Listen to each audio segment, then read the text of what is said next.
Kamusta mga kanokis? So, ngayong araw is update ko lang yung manok na paborito kong kulay eh. Ito yung Miner Blue mga kanokis, no?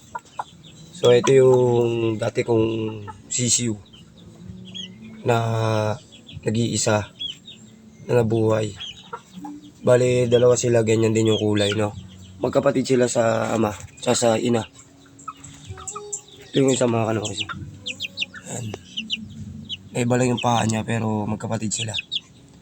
Ang kulay niya Miner Blue mga kanokis.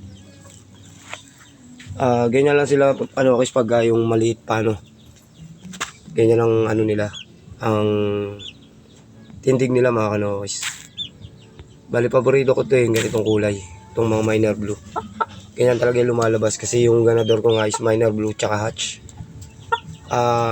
Ito yung unang labas nila na anak ng Miner Blue mga kanokis.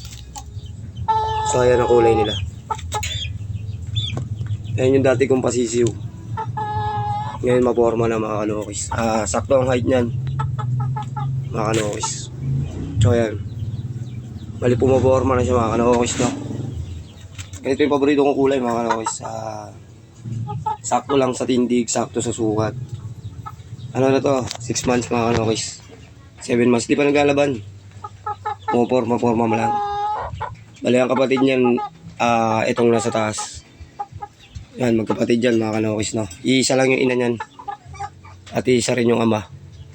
Nagkaiba lang talaga sila ng kulay. Pero ito talaga yung pinakang kulay na gusto ko mga kanokis no. Ito kasi yung gagamit natin na signature line natin na palaban.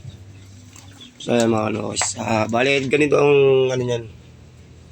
Ang sisiw niyan pagka yung bata pa.